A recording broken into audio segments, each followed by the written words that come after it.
welcome to this talk sponsored by the Institute of World Politics. For those of you who are new here, IWP is a graduate school of national security, intelligence, and international affairs. We offer a doctoral program, 7 master's degree programs, including 2 that are online, and 18 certificates of graduate study. If you are interested in learning more about us, please feel free to visit us at iwp.edu. And to support our work at the Institute of World Politics, please visit iwp.edu/donate. Today, we will be hearing from Dr. Norman Bailey, who will discuss the internal conflicts in the MENA region. This lecture is part of a series of the MENA region, the good, the bad, and the ugly.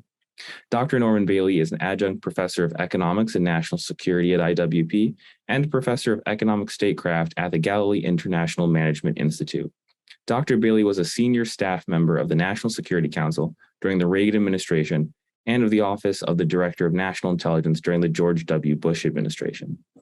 If you are joining us on Zoom this morning, please feel free to send in any questions you have via the Q&A function at the bottom of the screen. And for those of you joining on Facebook, please feel free to add any questions in the comments section. With that, please welcome Dr. Bailey. Thank you very much, Sean, and welcome to everyone this morning.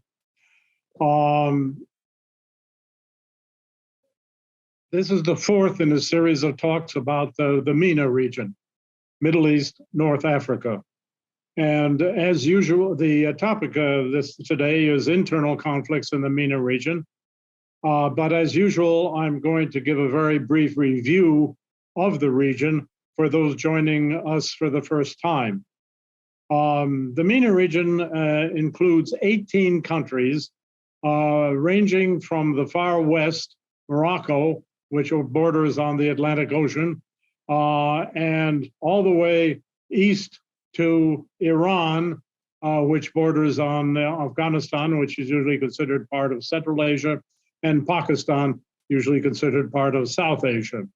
There are 18 countries in the MENA region, and as far as ethnic groups are concerned, the majority of the population of these 18 countries is Arab. However, there are very large numbers of ethnic Turks and of ethnic Persians, about 80 million Turks, a little more than that probably, and about 45 million Persians, ethnic Persians. The rest are basically Arabs, except for about 7 million Jews in Israel. These are the groups that have their own countries. There are large ethnic groups that have no country of their own.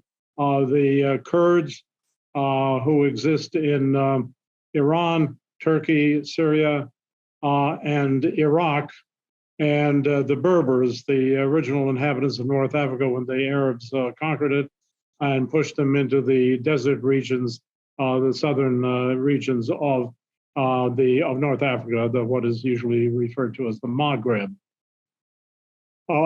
Religiously, the great majority of the people of the MENA region are Muslim.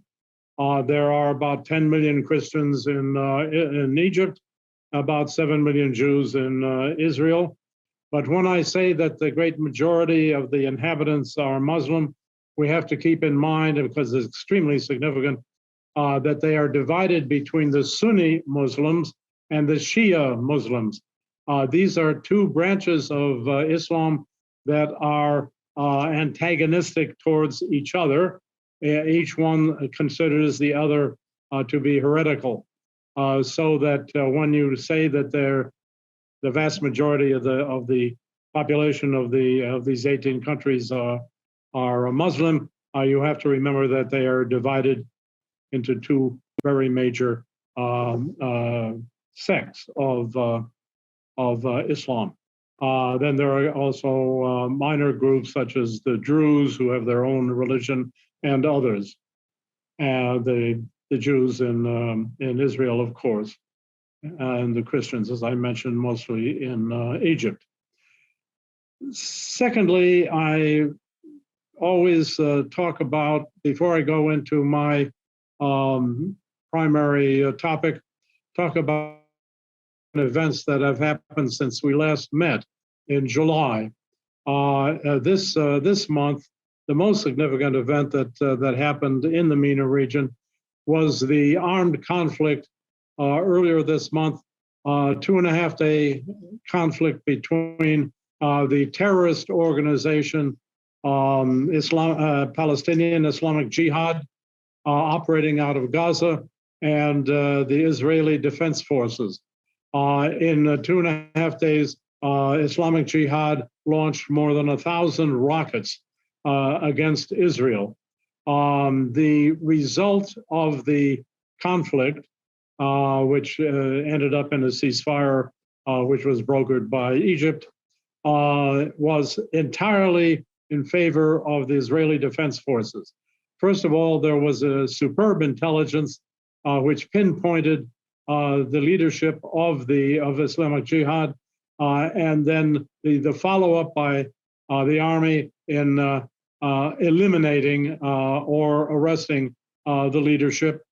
And secondly, the defense the defense missile forces of Israel intercepted almost 100%, to be specific, 97% of the rockets that were aimed correctly at inhabited areas of Israel. They identified those that were going to fall in Gaza itself, and those that were directed towards uninhabited desert areas of Israel, and didn't bother intercepting those. But those that were going to land in inhabited areas of Israel, almost 100% were intercepted by what is called the Iron Dome system. This is very significant because it means that the missile defense technology is greatly improving, and this has significance for all countries in the world, not just for Israel or the countries in the Middle East, but for all countries in the world. And besides that, it will be supplemented in future by a laser defense system, which will, in meaning that instead of having to fire one anti-missile missile to intercept an incoming missile, a laser gun can be fired many times, and it will make the country that has this kind of defensive system almost invulnerable to a rocket or missile attack. And that, of course, is extremely significant. Okay. Some general considerations with reference to the internal conflicts in the MENA region. And these conflicts are centered in the four failed states and in North Africa, the Middle East, and the one that is on the borderline of being a failed state. General considerations with reference to all of these internal conflicts, all of these failed states. First of all, many but not all of the internal conflicts in the MENA region are ethnically or religiously based. Secondly, many but not all of the internal conflicts in the MENA region are due to Iranian expansionist activities. And finally, all of the internal conflicts in the MENA region have involved and continue to involve external actors, both from other areas of the Middle East as well as from outside the MENA region. Okay, let's start with the Maghreb. The one failed state in the Maghreb, which of course includes Morocco, Tunisia, Libya, and Algeria, is Libya. The Libyan conflict is the closest in the region to a traditional civil war, with specific areas of the country controlled by specific forces on a The internal conflict in Libya dates from 2011 and lasted until a ceasefire in 2020. The government is supported by Saudi Arabia. The internationally recognized government, I should say, is supported by Saudi Arabia, the UAE, and the US. I'm sorry, this is that's correct. I'm on the wrong page. Okay, give me some background on Libya. Libya was part of the Ottoman Empire until conquered by Italy in 1911.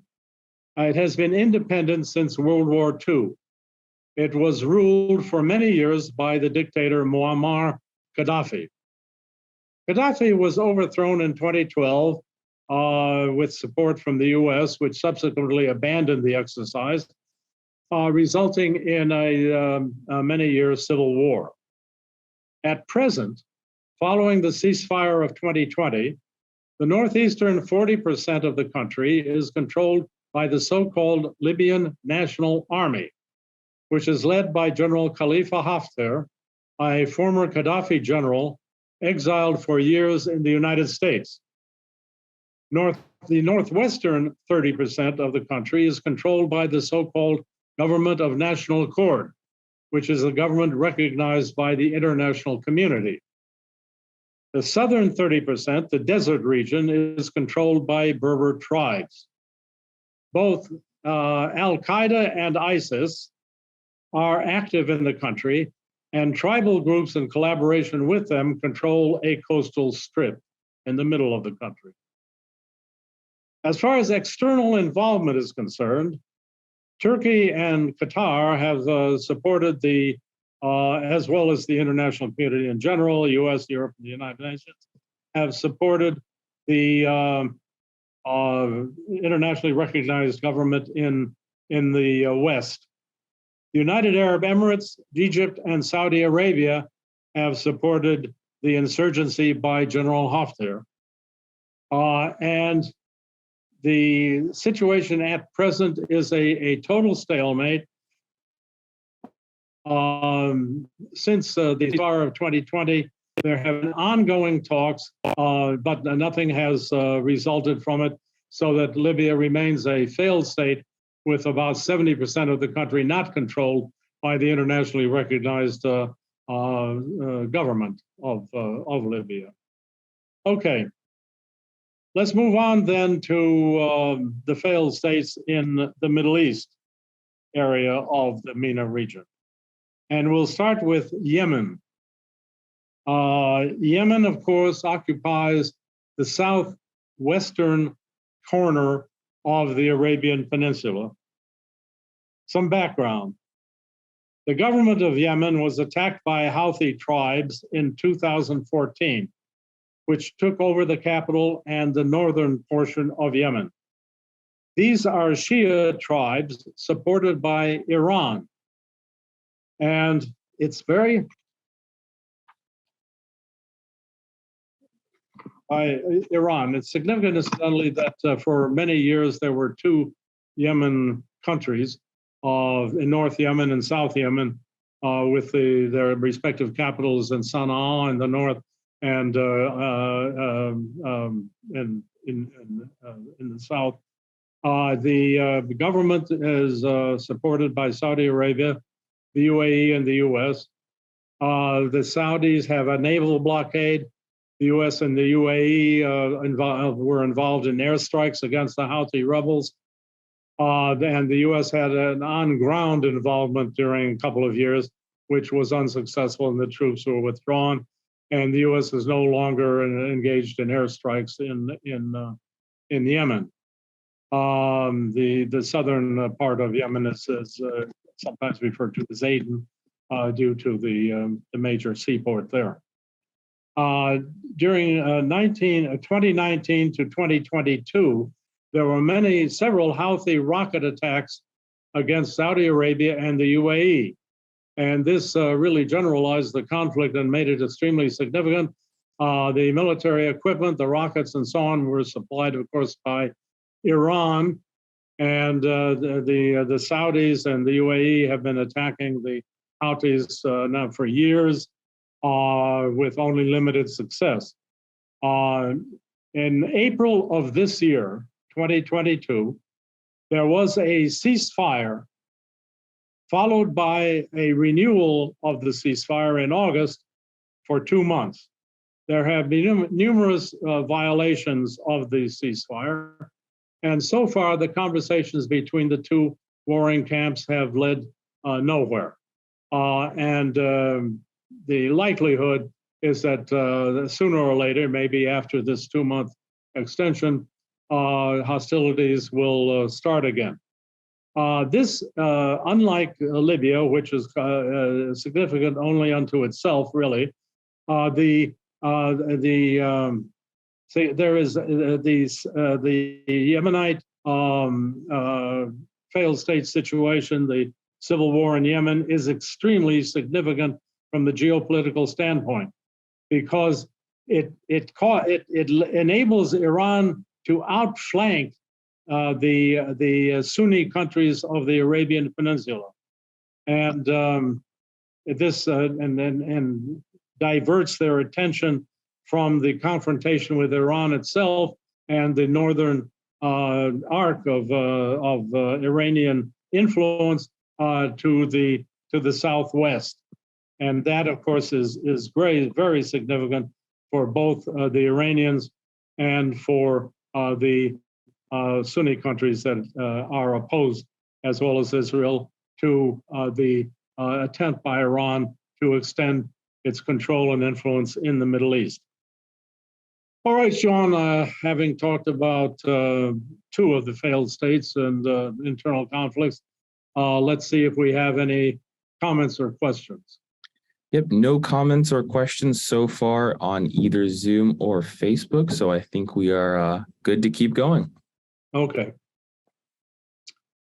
The next of the internal conflicts we're going to take up is the failed state of Lebanon, which of course exists between Syria and Israel. A little background.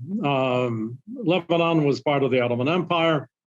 After the Ottomans lost the territories after World War I, it was carved out of Syria by the French, who had the mandate in Syria in order to provide a state that could be controlled by the substantial Christian element in southwestern Syria. Lebanon has been independent since 1943. The country is divided ethnically and religiously between a Sunni population, a Shia population, a Christian population, and a Druze population. The history of Lebanon is a tragic one. There have been numerous coups and continuous unrest, followed by a 29-year occupation by Syria between 1976 and 2005. Since the Syrians evacuated Lebanon, the country has gone through various coups and this group trying to form a government, that group trying to form a government, a lot of not just political but armed conflict between Christian militias, Sunni militias, and Shia militias. The current situation in Lebanon is that there is a desperate economic crisis, including water and electricity shortages, and an inability to form a government, even though there was an election, and actually there was a president was elected by the parliament, but there has been no government formed since then. In 2021, there was a gigantic explosion in the Beirut port area, which has led to very dramatic problems for Lebanese imports and exports. And the country is actually controlled by a terrorist group. This is the group, the Shiite terrorist group, Hezbollah. And Hezbollah is backed by Iran. It is and is also active besides Lebanon. Also, Hezbollah is active in southern Syria. The Iranians have supplied Hezbollah with thousands of rockets and guided missiles, and it is definitely a threat to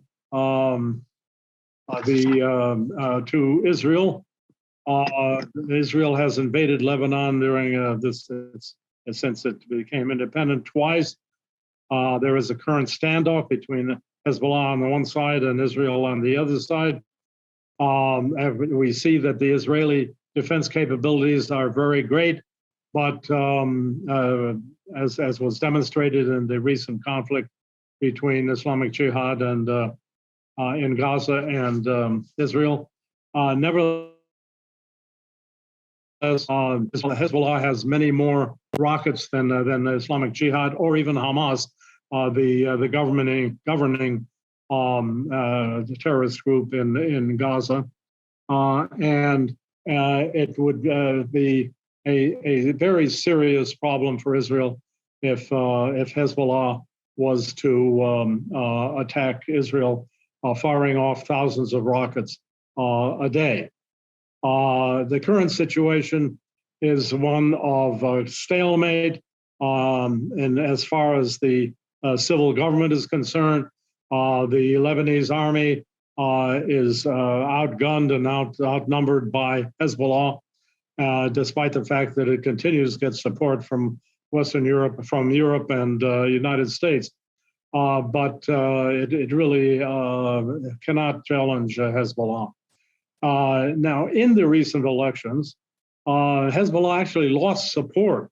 And this, of course, is one of the reasons that it has been impossible to form a government, because Hezbollah simply will not permit anti-Hezbollah or non-Hezbollah parties to form a government. Lebanon is the westernmost section of the Iranian arc of control and influence, which spreads through Iraq and Syria to Lebanon. And this is extremely significant. All of the failed states and the one which is on the verge of a failed state are targets of Iranian influence and control. And it can be said that three of the four are entirely under the control of Iran. The Lebanese do nothing that the Iranians don't want them to do. The Yemenites are the same, and the same is true of Syria, which we're going to discuss next. Okay, Syria. Background here, part of the Ottoman Empire until the end of World War I. It was a French mandate and became independent following World War II. It was joined with Egypt for a while in what was called the United Arab Republic, and that collapsed and fell apart. And it occupied Lebanon, as we saw, for almost 3 decades, finally abandoning the country in 2005. Syria has been a father-son dictatorship since 1970. This is one of the longest running dictatorships anywhere in the world. Following the so-called Arab Spring in 2011, there was a good deal of civil unrest against the current president, Bashar al-Assad, and it was followed by civil war. So it was a civil war of all against all. The terrorist organizations of Al-Qaeda, ISIS, and Hezbollah are all active in Syria, and control parts of the country. The ISIS at one time, of course, created its caliphate, which was included parts of Syria. That was overthrown, but ISIS is still active. The Sunni tribes in Syria, which is majority Shiite, the Sunni tribes in Syria have their own militias, the government forces, of course, and there is a very large Kurdish population in eastern Syria, and they have their military forces. So this civil war has been going on now since 2012 and shows no signs of coming to an end. There have been between 600 and 700,000 deaths, military and civilian, as a result of this civil war, and millions have been displaced both internally and externally. Millions have gone to Turkey, they've gone to Greece, they've gone to other parts of Europe, and so on. As far as external involvement is concerned, Syria is a playground of the powers. Turkey occupies territories in the north. It is concerned about the Kurdish threat in the east and cooperation between the Kurds of Syria and Iraq with the Kurds of eastern Turkey, who are hostile to the Turkish government, and constantly is involved in occupying and invading various parts of Syria. Russia supports the central government and really prevented the central government from being overthrown 3 years ago, and in return for which the government in Damascus provided a naval and an air base on the coast of Syria to Russia, thereby providing Russia with something it has wanted for centuries, that is a presence in the Eastern Mediterranean, getting out of its cocoon in Eastern Europe, Asia, and down as far as the Black Sea, but never being able to get beyond that. So the Russians are there in force. Iran, of course, has forces within Syria and really controls the Syrian government, and Israel, which regularly attacks Iranian installations in Syria by air. So does the United States. Recently, there was an attack on U.S. Facilities in Syria, and was replied to by the United States by 2 air attacks against Iranian installations.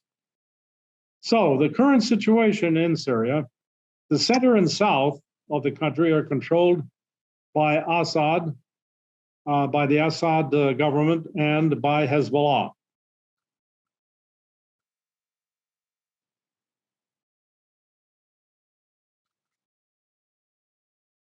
The northwest of Syria is controlled by terrorist groups, the Turkish forces, and local militias. And the northeast is largely controlled by the Kurds, who are faced with Turkish incursions frequently. So there is the civil war in Syria, this war, which I call a war of all against all, continues without let up in Syria. And this is a threat to its neighbors, and of course is extremely significant for the Iranians. Are there any questions, Sean, or comments at this point? Yes, sir. We have one question that's, I guess, more of a clarification question on the MENA region, so I'll read that out to you. So from one of our attendees, MENA terminology belongs to this century and not necessarily that of 200 years or so before. So they're wondering about the terminology. Who decides the borders of MENA? What is the reference for the 18 countries to be in the MENA region? And since those populations were already hundreds of years in the area and don't use the terminology, who has been using the terminology first, and for what reason? And if there is another term that can be used for the region that may be more appropriate, do you know that? Well, I mean, if you don't have to use the term MENA, that simply means Middle East and North Africa. You can refer to both. You can also refer to the Near East, which basically are the countries bordering the Mediterranean from Turkey in the north to Israel in the south, and Egypt. The North Africa, which is referred to as the Maghreb, is as I pointed out, the four countries going from west to east of Morocco, Tunisia, Algeria, and Libya.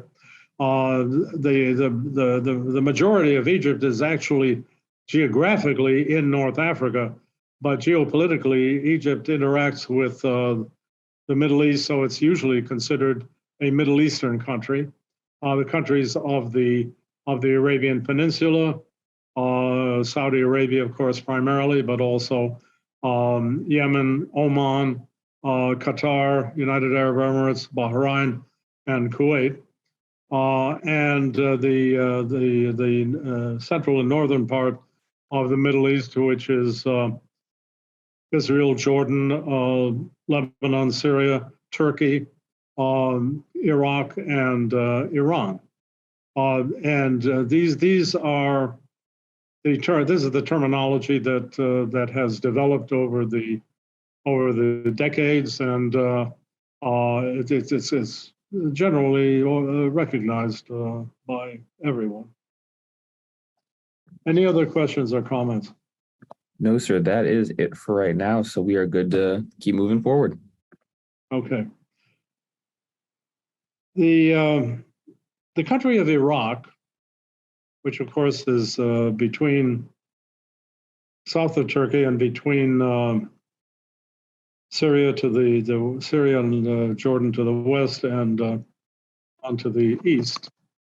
The country of Iraq is teetering on the edge of being a failed state. It's an extremely significant country in the Middle East because of its geographic position, because of its resources. It's a major supplier of oil, and because of its importance to both the Sunni southern arc and the Shia northern arc in the current overall Middle Eastern conflict. Some background: Iraq has been independent since World War II. Before that, it was a British mandate. It is split between the Shiite population, which is the majority, the Sunni tribes, mainly in the west, and the Kurdish population in the north. Saddam Hussein was dictator of Iraq from 1979 to 2003. There was war with Iran between 1980 and 1988. The invasion of Kuwait and the first Gulf War in 1990 and 1991, which is incidentally the only successful U.S. intervention in the Middle East in modern times. And we can talk about that today, later on today, because it deserves a lot of attention as to why the U.S. has been so unbelievably unsuccessful in its involvement in the Middle East. General assessment is that there was general civil war with the involvement of the U.S. and its allies and Iran since the invasion of Iraq in 2003. Iraq was invaded in 2003 by the United States following the 9/11 attacks and after the invasion and overthrow of the Taliban government in Afghanistan, because incorrect assessment that Iraq had weapons of mass destruction and was working on a nuclear arsenal. This was wrong. It was incorrect. Ever since he was thoroughly neutralized, Saddam had actually been quite a good boy. But President George W. Bush was determined from the very beginning to overthrow Saddam because Saddam had at one point threatened to assassinate his father. So the CIA complacently announced that there were weapons of mass destruction in Iraq, and it was trying to develop a nuclear capacity, even though the Israeli Air Force had destroyed their one attempt to do so, as well as a similar Syrian attempt to do so. And the U.S. invaded along with some other countries and overthrew Saddam, eventually found him and killed him. It has been involved ever since. It's been spending tens of billions of dollars and hundreds of thousands of lives, basically not for very little. The general civil war has continued. The developments have included a Kurdish autonomous area in the north, which is a significant development, which is under constant attack by Turkish and Iranian forces, because both Turkey and Iran have large Kurdish populations, and they're very afraid that the Kurds, their Kurds, are going to try to join the Kurds of Iraq and the de facto autonomous Kurds of eastern Syria to form a large Kurdish country. So they're not at all interested in the Kurdish autonomous region of northern Iraq being a success, and they are constantly harassing that government in that area. There were elections last year in Iraq, but they have not been able to form a government after the elections. There is a Shia leader who is anti-Iran,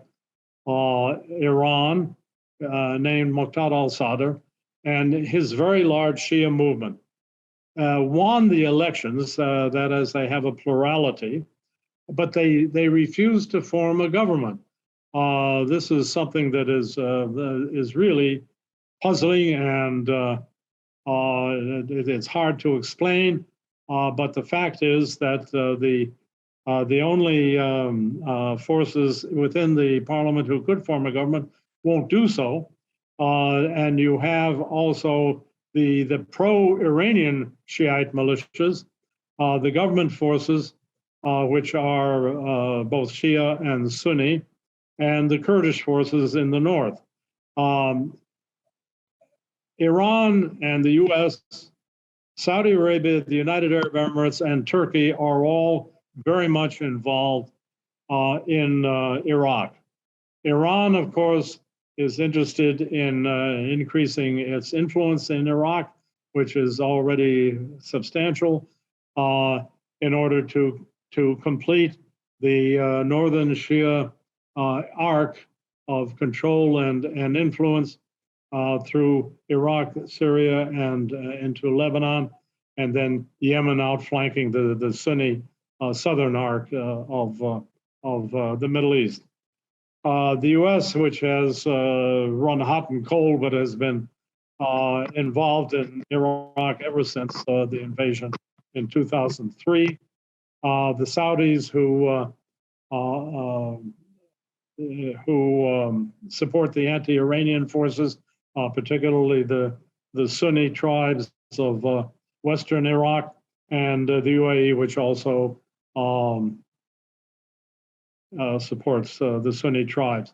And and finally Turkey, of course, as we've mentioned, which is very active in the north and is engaged in harassing the Kurdish autonomous area.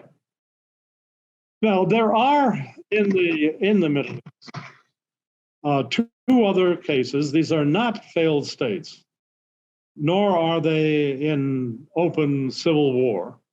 Nevertheless, they have very serious internal problems, internal divisions, I should say. One of these is Iran. It is not widely recognized that only about half, slightly over half, of the population of Iran is ethnically Persian. The rest of the Iranian population is Azeri, which is a Turkish group, which has its own country in what used to be the Soviet Union, Azerbaijan, a large Kurdish population, a substantial Arab population on the shore of the Gulf of the Persian Gulf, and particularly in an area of large oil production in Iran, and the Baluchis, who are also a Turkic people in the southeastern corner of Iran, who spread out over into Pakistan. Now, the Kurds, the Arabs, and the Baluchis, not so much the Azeris, but the Kurds, the Arabs, and the Baluchis have been in open dissonance with the Iranian government ever since the Ayatollahs took over in 1979. And there are constant incidents going on all the time, which is a major problem for the Iranian government. It should also be said that in the ethnically Persian part of the population, there is a very large segment that dislikes the fanatical religious government of the Ayatollahs tremendously, because Persia has a very long history of cultural development and a great art and literature and so on and so forth, and this government is considered outrageous by a very large percentage of the Persian people. So the Ayatollahs are really on a knife's edge pretty much all the time. In 2016, the government was faced by huge manifestations, counter government manifestations, demonstrations throughout the country. And if it had gotten any external support, it might very well have gotten the support of the army as opposed to Revolutionary Guard.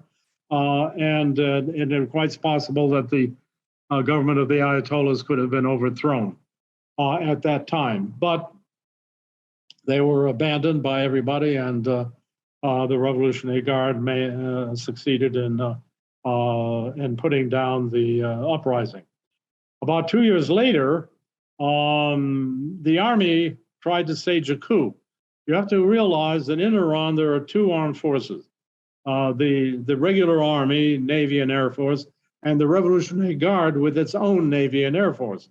The Revolutionary Guard is larger than the Revolutionary Guard Air Force and Navy are larger than the regular Air Force and Navy. Nevertheless, considering that they would have popular support, the army tried to stage a coup, but it was put down by the Revolutionary Guard, and the army was, of course, decapitated. I mean, the top leadership was eliminated. But this is something that is not given sufficient attention by the Western countries. That the Iranian government is not solidly in control of the country. And there are constantly demonstrations throughout Iran because of the bad economic situation, partially due to bad management, but also to international sanctions against the Iranian regime. And this is something that needs to be given full attention. Of course, there is the possibility of the United States bailing out Iran because the Biden administration is bound and determined to come to a new so-called deal with the Iranian government.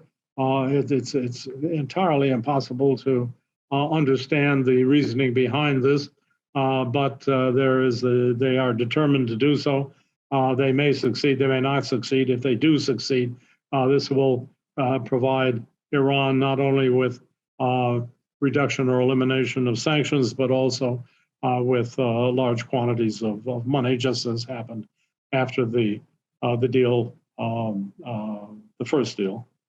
Okay, the second situation is that of Turkey. There is a very large Kurdish population in eastern Turkey.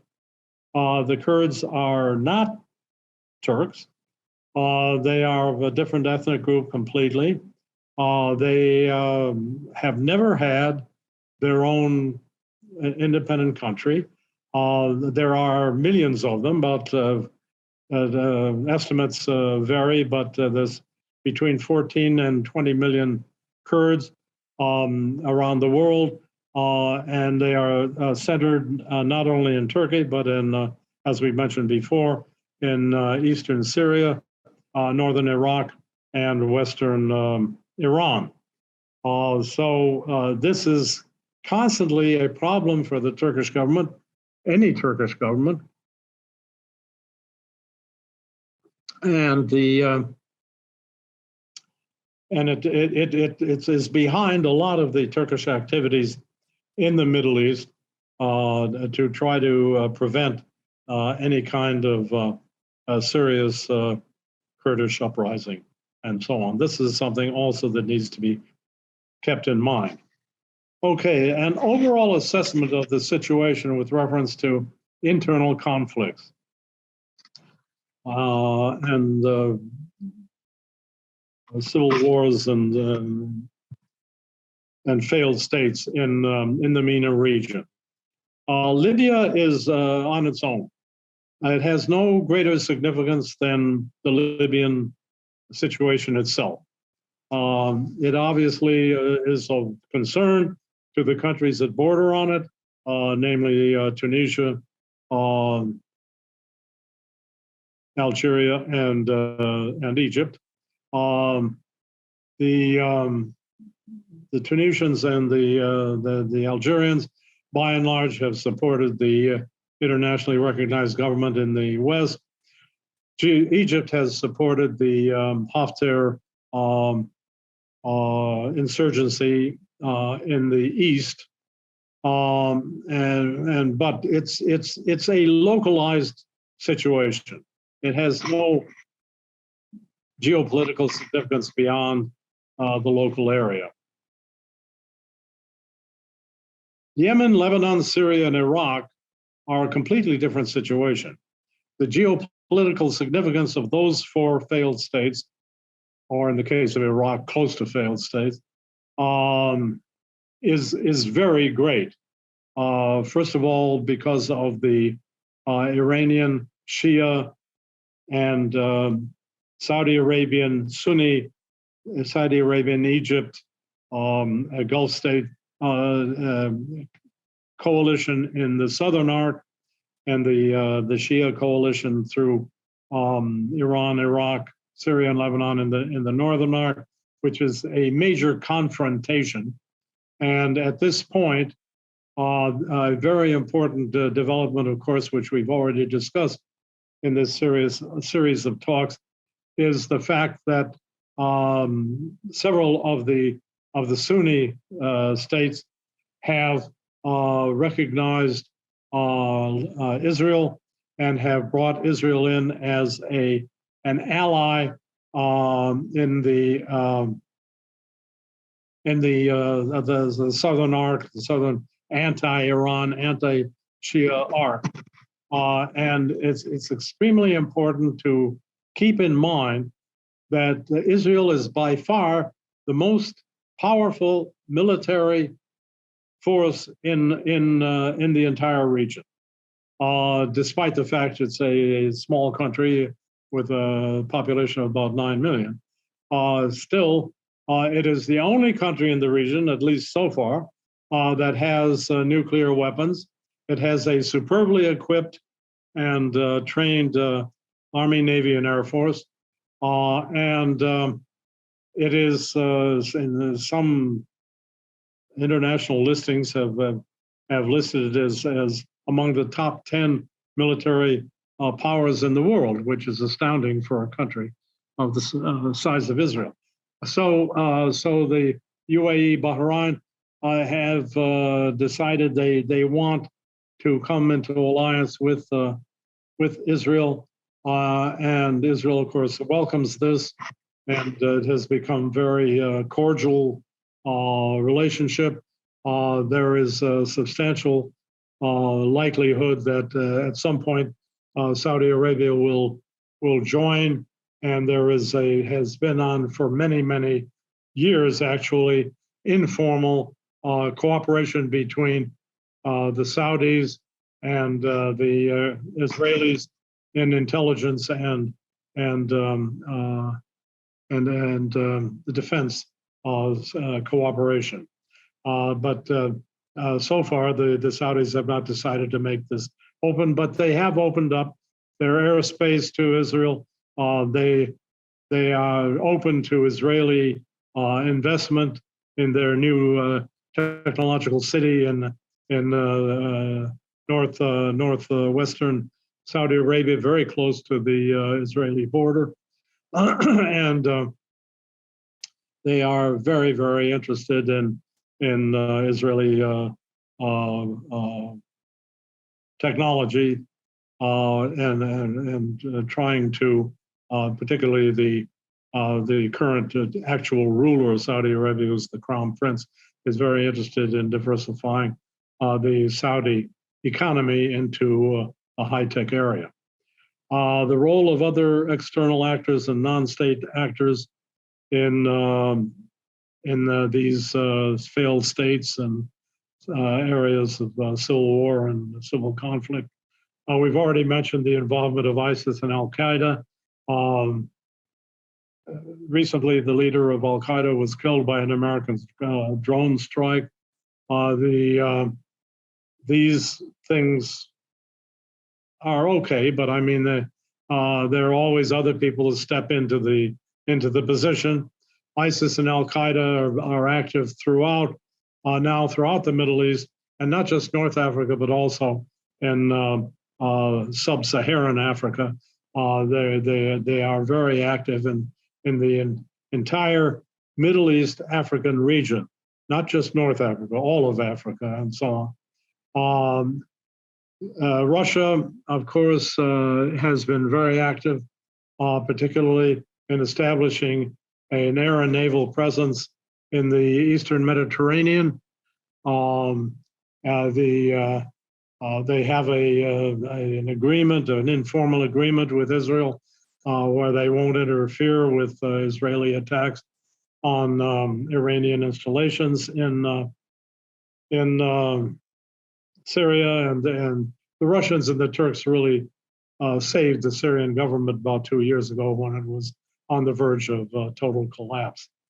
The Chinese are active in economic and cultural extension of their culture and influence. The Road Initiative and so on moves into the Middle East. But it's not just that. The Chinese also have a naval base in Djibouti, which is just across from Yemen. And they, at this point, have substantial control of the entrance of the Red Sea from the south. If they wanted to interrupt things, they certainly could. And for the first time since the Ming Dynasty in the 17th century, the Chinese are all over the Indian Ocean and into the Gulf of Oman and into the areas south of the Arabian Peninsula. So China is certainly a factor at this point. So at this point, are there any questions or comments with reference to the topic? Yes, sir. We have quite a few coming in, so I'll just read one off at a time and let you answer, and then we'll go from there. Okay. The first one, it is estimated that there are 1.3 million refugees in Jordan. Recently, Jordan and Syria have started communicating again since the conflict, and Jordan fully reopened a border crossing with Syria to boost investment and trade. What message do you think this sends to other countries in the region? Jordan is in a very precarious geographic and geopolitical position. It signed, of course, a peace agreement with Israel years ago, but it has been a very cold peace. It has not been the kind of cordial development that is taking place now with, for instance, Bahrain and Morocco and the United Arab Emirates. Nevertheless, in the last couple of years, Israel has gone out of its way to try to shore up the position of the monarchy in Jordan against any kind of insurgent forces that might develop. And so far, and this is by providing more water and more natural gas and so on, and more cooperation in economic development and whatnot. So far, Jordan has been able to maintain its independent position in the Middle East under very difficult circumstances, but it's something that needs to be followed very closely, because obviously, given its very central position between Saudi Arabia, Israel, Syria, and Iraq, it is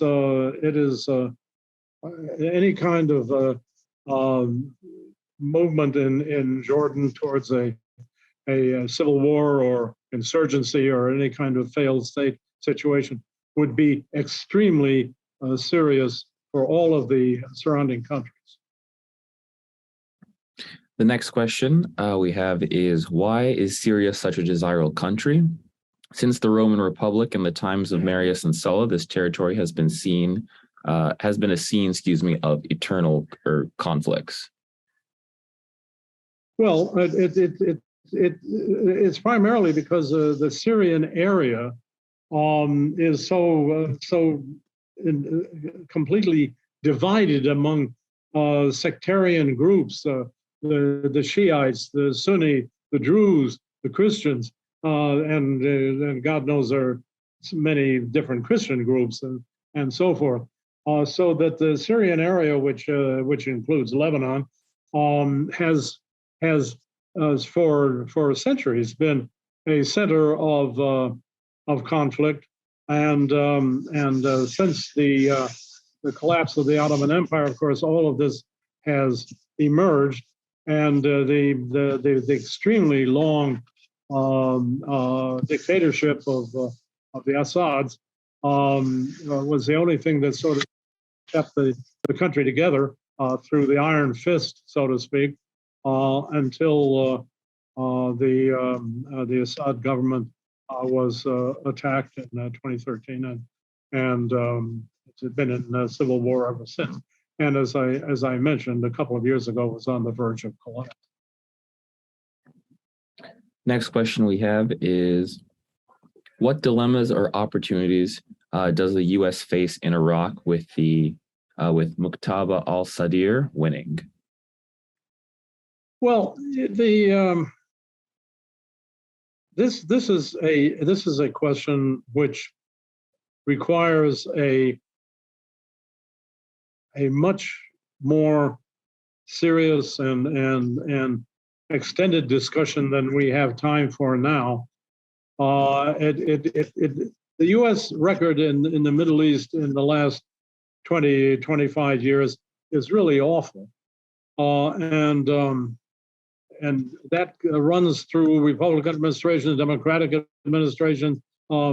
It's ever since really George W. Bush.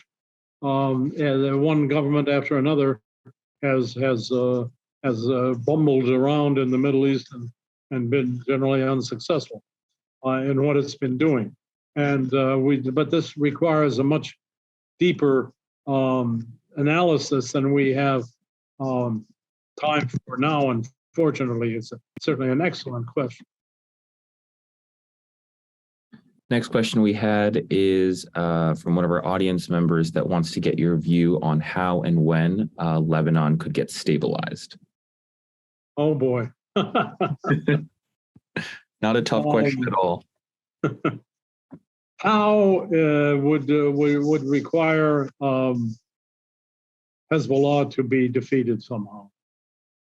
And since there is no armed force within Lebanon that has anywhere near the capacity to do that, I don't see it happening anytime in the near future. Now, having said that, if the Assad government in Syria should fall, this will be a difficult situation for Hezbollah. And if the Iranians tell Hezbollah to attack Israel, and they do so, this also will create the kind of instability that might lead to a situation whereby Lebanon could again become a viable state. But that would only be after a great deal of destruction in the country, and I'm not at all optimistic as to the future of Lebanon. Next question is, Crown Prince Hussein of Jordan is currently engaged to the daughter of a wealthy Saudi businessman. What can that mean for the future of Jordan and the region, as the future queen of Jordan will be from Saudi Arabia? Well, we've already discussed Jordan in general terms. The Saudi situation at this point is extremely interesting.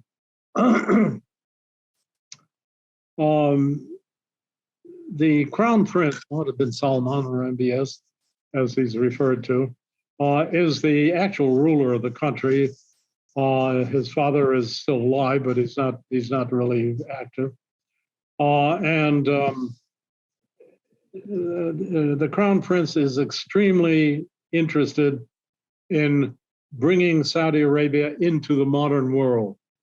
First of all, by diversifying its economy, by getting into high tech in a major way with this whole new technological city in the northwest of Saudi Arabia, and limited reforms.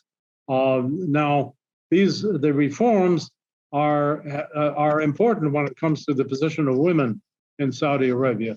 They're very important in that respect. In terms of political reforms, not so much. I mean, Saudi Arabia is still definitely a dictatorship. But what happens in Saudi Arabia is as important as what happens in Egypt, in Iran, in Turkey, and in Israel, which are the other truly significant countries of the Middle East. We have two more questions, and both are regarding Saudi Arabia, but I'll ask each one separately. The first one is Saudi Arabia on track with the Vision 2030 blueprint, and what are the highlights and roadblocks of that? Yeah, we just discussed that. and they are on track. And Mohammed bin Salman is not someone to be underestimated.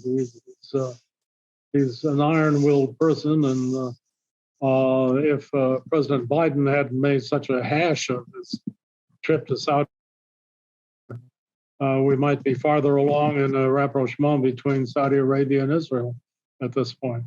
But it was a disaster, his trip to Saudi Arabia. But we discussed that last time. Yes, Saudis are very important. What happens there is extremely significant, and they are working hand in glove with the Emiratis and the Egyptians with reference to all kinds of anti-Iranian activities. The last question that we have is, do you think that Saudi Arabia is waiting on Washington to push the Palestinian issue with Israel? No, that's not at all. Saudis are mapping their own path towards rapprochement with Israel, and they'll do it at their own pace. They decide it's important to do so, and as the U.S. makes one mistake after another over a period of decades in the Middle East, its influence, frankly, declines. It's much less influential now in the Middle East than it was 20 years ago. Well, seeing there are no more questions, I think we are wrapping up this event. So thank you, Dr. Bailey, for joining us again. Thank you, and thank everybody who attended. Of course, yes. And thank you for everybody again, echoing that sentiment. Thank you for everybody that attended both on the Zoom and on Facebook. And this is the 4th out of the 6th installment of the Mena series. So we do have 2 more this year. So please join us for those in the next 2 months. If you are interested in learning anything more about IWP, feel free to join or check us out at iwp.edu. And like mentioned earlier, if you'd like to give a gift to IWP or donate, please visit iwp.edu/donate. Thank you, everybody. And thank you again, Dr. Bailey. Thank you.